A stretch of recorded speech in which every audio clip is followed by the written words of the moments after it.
معزز سامعین گرامی قدر، سورۃ فاتحہ کے فضائل کے حوالے سے آپ کے سامنے گزارشات کو رکھا تھا۔ انہی میں سے ایک فضیلت یہ ہے کہ جناب ابو سعید رضی اللہ کو رسول اللہ صلی اللہ علیہ وسلم نے حالت نماز میں آواز دی۔ وہ نماز پڑھ رہے تھے، رسول اللہ صلی اللہ علیہ وسلم نے انہیں آواز دی، انہوں نے نماز کو جلدی سے ختم کیا اور رسول اللہ صلی اللہ علیہ وسلم کی بارگاہ میں پہنچ گئے۔ رسول اللہ صلی اللہ علیہ وسلم نے پہلے ایک مسئلہ یہ سمجھایا کہ کیا تم نے قرآن پاک کی آیت نہیں پڑھی کہ جب اللہ اور اس کے رسول تمہیں پکاریں تو تم فوراً ان کی بات کے اوپر لبیک کہا کرو؟ تو تم نماز پڑھ رہے تھے، تمہیں تو چاہیے تھا کہ نماز اسی وقت توڑ دیتے اور میں محمد صلی اللہ علیہ وسلم کی بات کو سنتے۔ ایک تو اس بات کے اندر آپ کے اور میرے لیے ہدایت اور رہنمائی موجود ہے۔ دنیا کی ساری باتوں کو چھوڑا جا سکتا ہے، ٹھکرایا جا سکتا ہے، لیکن محمد الرسول اللہ صلی اللہ علیہ وسلم کی آواز کے اوپر لبیک کہنا، ان کی صدا کے اوپر لبیک کہنا، ان کی حدیث کے اوپر من و عن عمل کرنا ہر امتی کے ذمے ہے۔ دوسری بات رسول اللہ صلی اللہ علیہ وسلم نے ان کو کی کہ میں تجھے مسجد سے نکلنے سے پہلے یعنی مسجد النبوی سے، یہ ابو سعید انصاری کی بات ہو رہی ہے، مسجد النبوی میں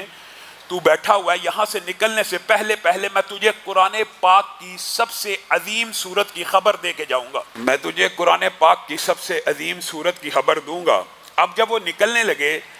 تو انہوں نے رسول اللہ صلی اللہ علیہ وسلم کو کہا، اے اللہ کے رسول، آپ نے وعدہ کیا تھا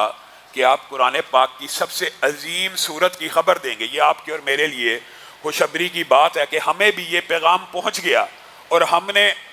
پہلے آپ کے سامنے سورۃ فاتحہ کے جو بھی فضائل رکھے تھے، میں نے اور آپ نے اپنی زندگی کے اندر اس کی تلاوت کا معمول بنانا ہے۔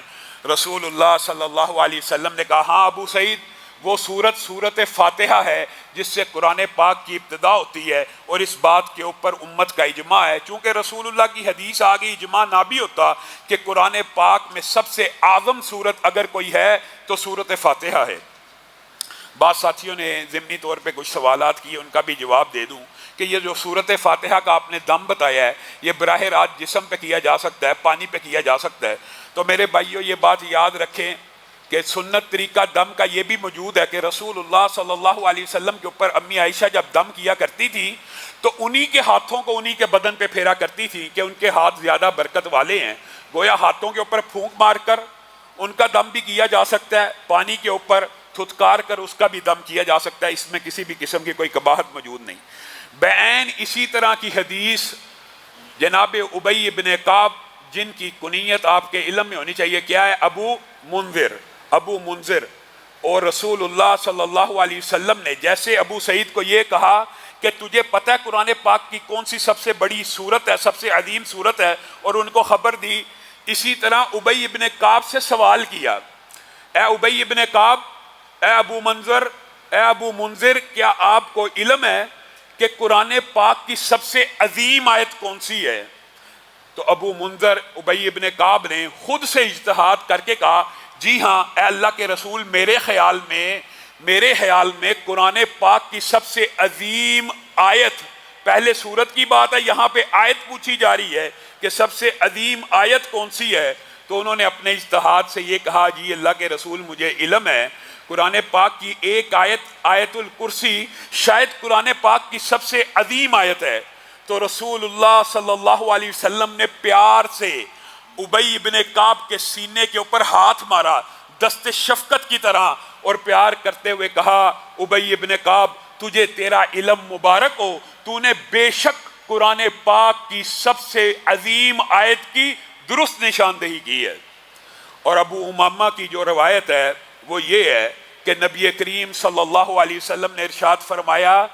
اس میں اعظم 3 صورتوں میں موجود ہے۔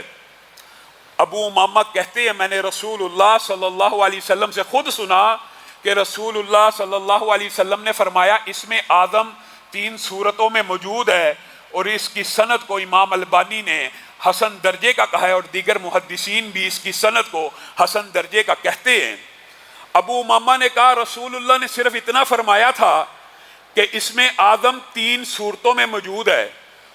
اور اس میں اعظم کی جو فضیلت ہے آپ کے سامنے رکھی تھی کہ یہ ایک ایسا اسم ہے کہ جس کے واسطے سے اگر اللہ کو پکارا جائے تو اللہ رب العزت اس دعا کو، اس پکار کو ضرور سنتے ہیں. یعنی اللہ نے اپنے اوپر یہ واجب کیا ہوا ہے، جب بھی میرا کوئی بندہ اس میں اعظم کا نام لے کر، اس میں اعظم کے ذریعے سے مجھے پکارے گا، میں رب اس کی پکار کا جواب دوں گا. ابو امامہ نے کہا رسول اللہ نے تو اتنا فرمایا تھا، ان میں سے ایک سورت بقرہ ہے، دوسری سورت آل عمران ہے، اور تیسری سورت طٰہٰ ہے. تو میں ابو امامہ نے جب سے یہ حدیث سنی، میں سورت بقرہ کو پڑھنے لگا، میں سورت آل عمران کو پڑھنے لگا، میں سورت طٰہٰ کو پڑھنے لگا، اور پھر اتفاقی طور کے اوپر میں نے دیکھا کہ ان تینوں صورتوں میں اگر اس میں اعظم موجود ہے تو وہ کون سی کامن چیز ہے جو ان تینوں صورتوں میں موجود ہے. کہا میں نے سورت بقرہ کو اٹھایا، اللہ لا الہ الا هو الحی القیوم ملا. میں نے سورہ آل عمران کو اٹھایا، الف لام میم اللہ لا الہ الا هو الحی القیوم ملا. میں نے سورت طٰہٰ کو اٹھایا، وَأَنَتِ الْوُجُوهُ لِلْحَيِّ الْقَيُّومِ ملا. تو میں ابو امامہ آپ کو یہ بتاتا ہوں، یہ بات اگلی صحابی کی ہے، وہ بات رسول اللہ کی تھی کہ اس میں اعظم تین صورتوں میں موجود ہے، سورت بقرہ، سورہ آل عمران اور سورت طٰہٰ میں. آگے صحابی کا اجتہاد ہے کہ میں نے وہ اس میں اعظم جب تلاش کیا تو مجھے ان تینوں صورتوں میں سے یہ آیت مل گئی. اب جب انہوں نے یہ بات تابعین کو، تبع تابعین کو بتلا دی کہ وہ اس میں اعظم جو تینوں صورتوں میں کامن نظر آتا ہے وہ الحی ہے، القیوم ہے، تو علماء نے یہاں سے استدلال کیا کہ بے شک ابو امامہ نے درست اجتہاد کیا، کیونکہ اس لفظ کے علاوہ، ان ناموں کے علاوہ کوئی اور ایسی چیز نہیں جو تینوں صورتوں میں کامن ہو. گویا الحی، اور بعض علماء نے یہ بھی لکھا ہے، یہ آپ کو پتہ ہے ایک طویل باب ہے، بعض علماء کا رجحان ہے کہ الحی اس میں اعظم اکیلا ہی ہے، اور بعض علماء کا رجحان ہے کہ الحی القیوم ملا کے ایک اس میں اعظم ہے. اس بارے میں اگرچہ علماء کے اندر اجتہادی طور کے اندر اختلاف موجود ہے، بعض الحی کو مانتے ہیں اور بعض الحی القیوم کو مانتے ہیں، لیکن مجھے اور آپ کو کیا تکلیف ہے الحی اور القیوم کہنے میں کتنا ٹائم لگتا ہے. اگر ہم دونوں نام کہہ کے یا حی یا قیوم برحمتک استغیث کہہ لیں گے، اے حی اے قیوم اپنی رحمتوں کی بارش مجھ پہ برسا دے، تو مجھے اور آپ کو کتنا ٹائم لگ جائے گا.